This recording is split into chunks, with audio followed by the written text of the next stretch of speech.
You're walking on the street, you see a randomer. He could be a jiu-jitsu black belt. He could be a Muay Thai champion.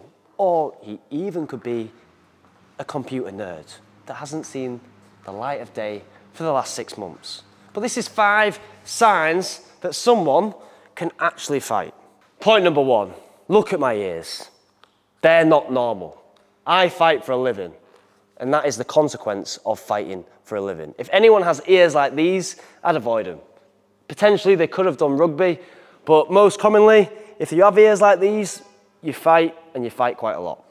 Point number 2, their stance. If someone gets in a staggered stance, they bend into their legs, even without putting their hands up, you know they know something.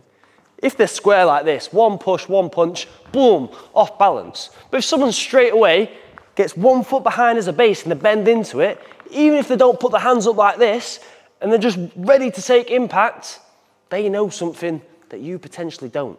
If they get in a stance, I would be careful as well. Point number 3, and that is managing distance. Because in a street fight, if you're all the way out here, the only potential threats really are a bottle getting thrown at you, potential knives or guns. But I don't work with that because I work with hand-on-hand combat.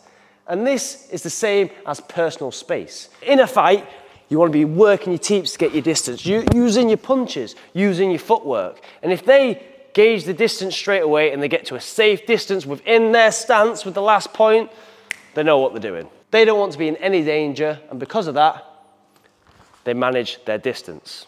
Point number 4, and that is being calm. I've been started on in the street before, and I acted like I didn't really care. I was here drinking my water. I was like, nice one, mate, nice one. And I think he got a bit scared of how calm I actually was. Because if you know how to fight, you don't really get nervous in those situations, you don't get scared in those situations, and because you are so calm, you can think with a clear mind. If you are tense, you can feel that adrenaline rushing through, you're going to be very irrational with your decisions, and that is what happens when you can't fight. Point number 5, and that is fighters don't actually want to fight. If you look at the time here, currently it is 10 to 9. I'm going to be leaving this gym today at 9:30 p.m. on a Friday night. You think when it comes to being on the street, after being here all day, I want to get in a fight? Absolutely not. I don't want to get into a fight, but I am willing to get into a fight if I need to. And that is one sign that someone fights.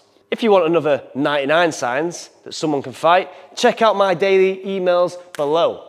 And I'll see you in the next one. Bish, bash, bosh, pow!